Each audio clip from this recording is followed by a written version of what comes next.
Alors, tu es un jeune comédien, ou moins jeune d'ailleurs, ta carrière, ou une comédienne, hein, c'est pas la peine de le dire, on le sait ça, ta carrière elle démarre pas comme tu voulais, peut-être même que tu envisages d'arrêter tellement t'en as marre de gratter à des portes qui restent obstinément fermées, ou alors, autre possibilité, si tu es là, c'est que peut-être tu as envie de devenir comédien, acteur de cinéma, et que tu ne sais pas comment t'y prendre, comment faire, t'as pas le réseau, tu connais personne.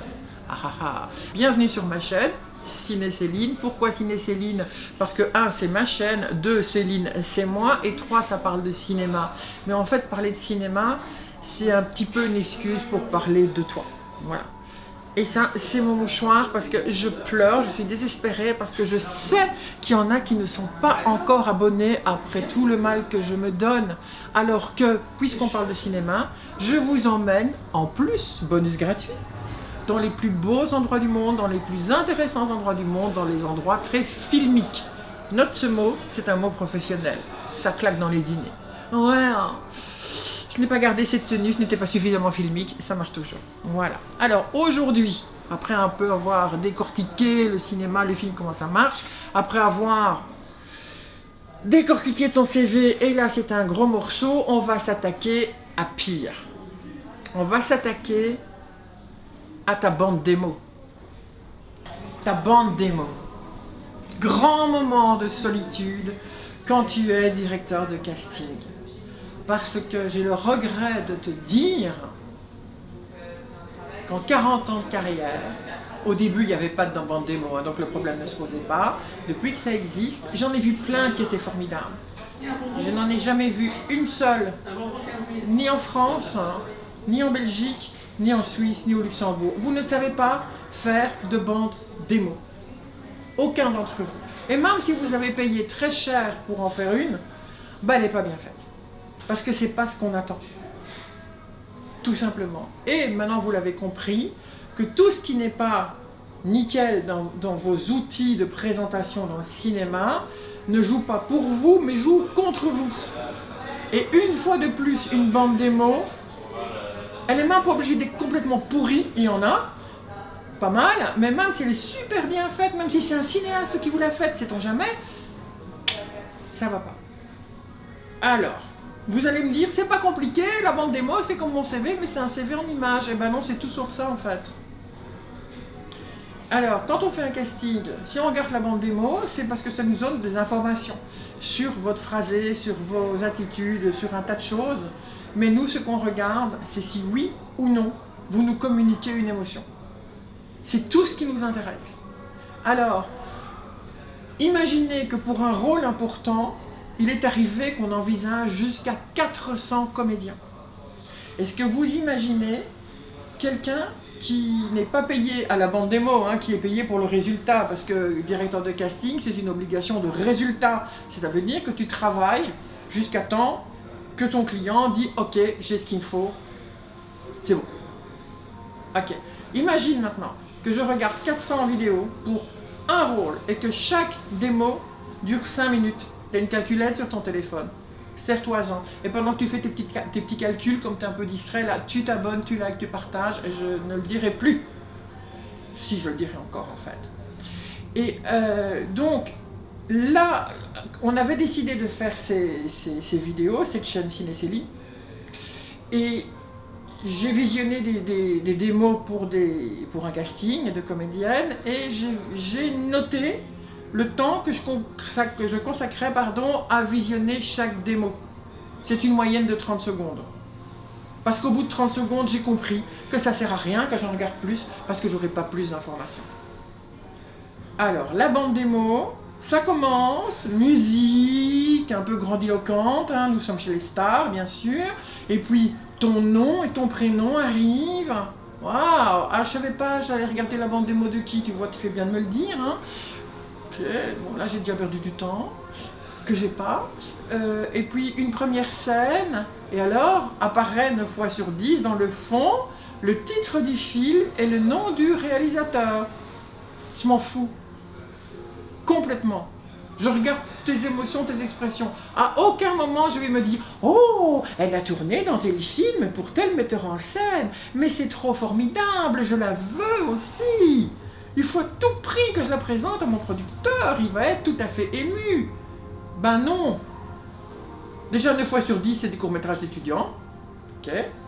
Et tu arrives donc en scène, et tu commences à causer, et tu commences à voilà, et tout d'un coup, qu'est-ce qui m'arrive? En fait, tu me colles toute la scène. Et 9 fois sur 10, tu me colles tes partenaires. Genre le mec qui joue ton mari, les gosses qui jouent tes enfants, le vieux qui joue ton père et ton pharmacien, je sais pas qui. Mais je suis en train de te caster toi. Je n'en ai rien à cirer de voir les autres. Il y a 50% minimum de tes bandes démos où je vois d'autres gens que toi. Est-ce que quand tu écris ton CV, tu fais ton CV et dans ton CV tu me dis « Mais si vous voulez, vous pouvez aussi appeler un tel qui aimerait bien faire du cinéma, jouer dans vos films. » Tu fais pas ça sur ton CV. Pourquoi tu le fais sur ta bande démo? Ta bande démo, c'est que toi, que toi, que toi, que toi. Et alors me coller un chant contre chant, là, ça dépasse l'entendement de la logique du raisonnable. Je pense qu'un ver de terre ne ferait pas cette erreur, parce que je ne suis pas là pour regarder le film. Tu ne me racontes pas l'histoire, je m'en tape complètement. Et je me fiche du gars qui est en face de toi. En plus, c'est un chant contre chant. Donc si ça se trouve, toi tu as tourné le 2, lui il a tourné le 18. Et toi, ta scène, tu l'as jouée en face d'une tête de coiffeur en frigolite, là, qu'on a mise à la hauteur du regard de ton partenaire, parce que lui, ce jour-là, il est des off, il n'est pas là, il joue pas. Alors, il n'y a pas d'échange d'émotions. Oui, je veux bien voir tes partenaires si vous êtes à deux sur l'image. J'ai pas le choix. Mais c'est toi que je regarde, parce que c'est pour toi que je regarde la bande démo. C'est pas pour les autres. Donc, tu me dégages tout ça, mais vite fait, parce que ça sert à rien. Du tout, sauf à nous faire perdre notre temps, à nous agacer, à nous exaspérer, mon petit mouchoir pour pleurer encore un petit coup, parce que c'est insupportable. Et la seule chose que ça nous donne envie de faire, c'est de faire stop, next, passer à la suivante. Parce que parfois, le jeu de ton partenaire, il dure plus longtemps que le tien. Et tu sais ce qui peut même t'arriver, parce que je vais te donner un exemple vécu, c'est de regarder une démo, de me coltiner la scène entre deux comédiennes, que je présente quand même la démo au réalisateur, et qui me dit « je préfère l'autre ». C'est con pour toi ça, hein? Ah bah, ça arrive. Et donc tu appelles la comédienne qui t'a donné un CV, qui t'a donné tes infos, et tu dis « excuse-moi chérie, c'est qui la fille qui faisait ta sœur là dans le film, il n'y a pas son nom ?»« Ah, je la connais pas, merci. » Tu appelles l'autre. Est-ce que c'est intelligent de ta part? Alors je sais que vous n'êtes pas en concurrence. Et je sais que si tu donnes la réplique à un mec, peut-être que je vais me dire, tiens, le mec il est pas mal non plus, qui sait? Peut-être, mais je suis pas là pour ça, je vais pas le regarder. Et n'essaye pas de me raconter l'histoire, de me raconter le film, parce que je vais t'avouer un secret de casteur. On la regarde sans le son. Parce que sans le son, toutes les émotions passent, ou ne passent pas. Sans le son, on a ce qu'il nous faut. Donc, essayez qu'on comprenne bien la scène, qu'on apprécie le dialogue, et blablabla. De toute façon, les dialogues, c'est pas toi qui les as écrits, la scène, c'est pas toi qui l'as mise en scène, toi tu fais que jouer, tu fais que transmettre l'émotion. Et donc moi, si je suis en train de te caster, eh ben, je regarde comment tu transmets les émotions. C'est tout. Alors, arrêtez, please, de nous envoyer des trucs de 3 minutes, 4 minutes, 5 minutes, 10 minutes, 1 heure, 20 ans, avec un tas de gens dedans, avec un tas d'informations sur les films merveilleux, fantastiques et merveilleux que vous avez fait, que vous avez tourné pour Pierre Paul Jacques ou je sais pas qui. On s'en fout, on s'en fout. Si je clique sur le lien vers ta démo, c'est parce que je veux te voir, toi, et rien que toi. Savoir si mon réalisateur, mon producteur vont pouvoir se projeter vers toi pour la transmission des émotions. C'est tout. C'est tout. Je me fous de savoir le titre du film, le réalisateur, des machins comme ça. Par contre, quand tu fais une bande démo, chose très importante, mais on va cutter parce que je vais changer de décor pour te montrer d'autres jolies choses. Voilà, j'ai changé de décor, j'espère que tu apprécies. On est chez Alice, alors Alice c'est une amie à moi, tu la connais pas. tu t'en fous du coup, hein, c'est un peu comme sur les bandes démo, tu n'es pas là pour elle, tu es là pour moi. Et elle s'occupe d'une galerie d'art très prestigieuse à Bruxelles, avenue Louise, au 205 si tu veux tout savoir. Et c'est 450 mètres d'exposition d'artistes contemporains du monde entier et ils se battent pour venir exposer chez Alice. La galerie s'appelle The Vault. Okay. Ah, je t'avais dit, hein, quand on fait du cinéma ou on reste chez soi. Voilà. Quand j'aurai terminé cette vidéo, si tu es très sage, c'est-à-dire si tu t'es abonné, si tu as liké, si tu as partagé, je t'emmènerai faire un petit tour dans la galerie.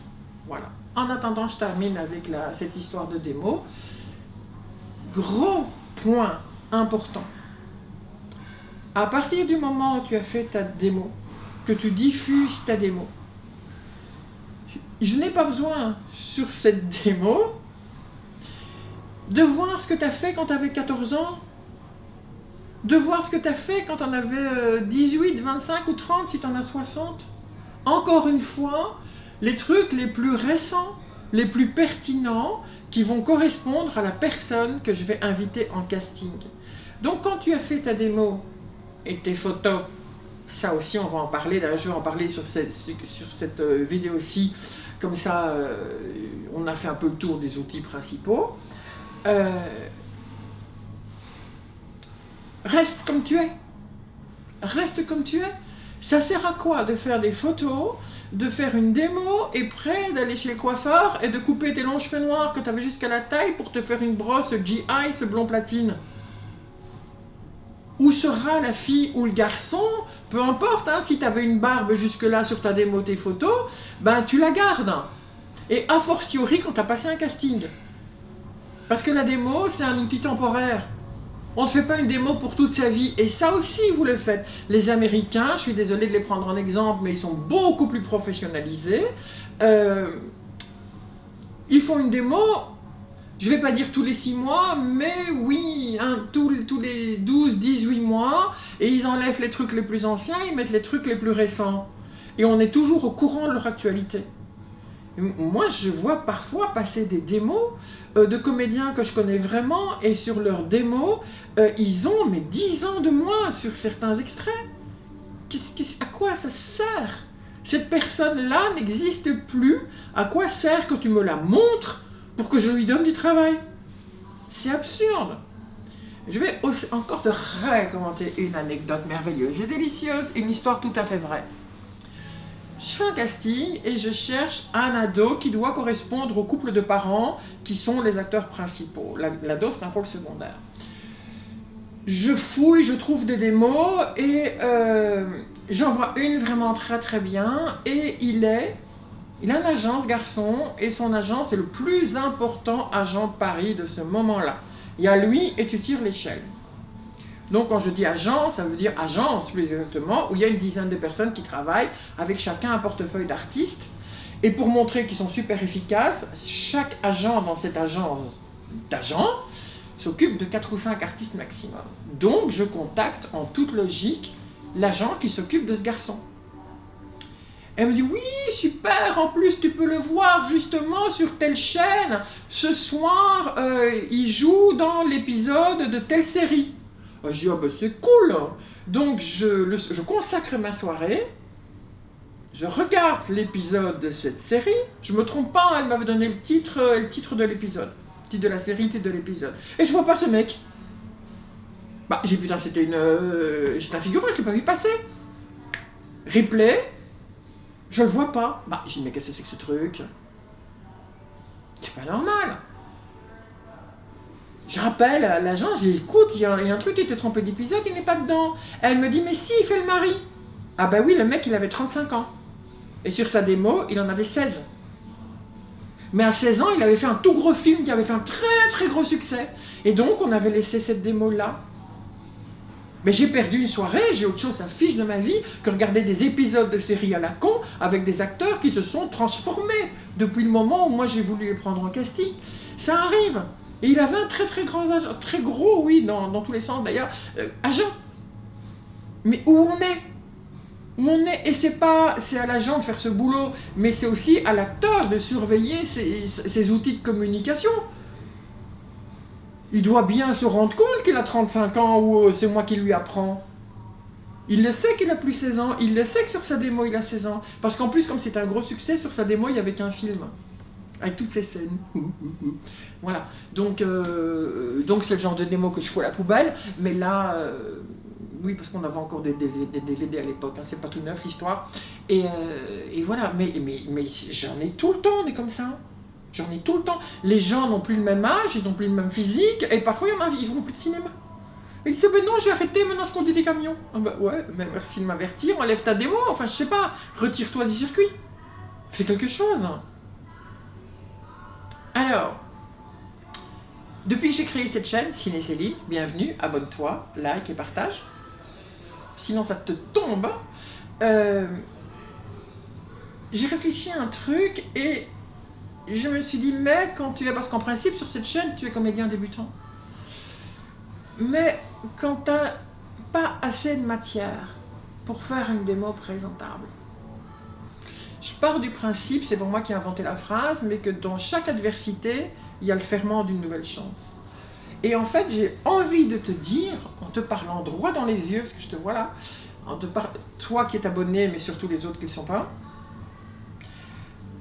que tu n'as pas assez de matière pour faire une démo, tant mieux. Tant mieux. Parce que si tu me donnes des extraits de films, tu es tributaire de la façon dont on t'a filmé, dont on t'a mis en scène, de ce qu'on t'a fait dire, de la manière dont on t'a fait jouer. Il y a un mot tout simple, une self-tape. J'ai pas dit une sex-tape, j'ai dit une self-tape. Voilà. Et je recut pour changer de décor. Alors voilà, je t'ai promis, hein, des beaux décors très filmiques. T'as retenu le mot? Ok. T'es abonné? Ça, je retiens si t'es pas abonné. Alors, j'étais en train de te dire que si tu n'as pas assez de matériel professionnel pour faire ta démo, c'est une aubaine. Fais les self-tapes. Parce que là, tu es seul maître à bord et tu vas faire ce que tu as envie de faire. Tu vas jouer ce que tu as envie de jouer. Tu vas être vraiment toi. Et donc, tu m'en fais trois émotions différentes, 3 ambiances différentes, et tu y vas. Et tu te fous de ne pas avoir tourné pour Pierre, Paul, Jacques, machin, et d'avoir des extraits avec des partenaires et avec des titres de films. Ça, on s'en fout complètement. Donne-nous ton émotion, donne-nous ton humanité. Va la chercher toi-même. C'est tout simple, en fait. Ne te casse pas la tête de savoir quels extraits tu vas garder. Fais ça. Je vous dis ciao, au prochain épisode. Et si t'es pas abonné, je te casse la gueule, c'est simple. Voilà, allez, ciao.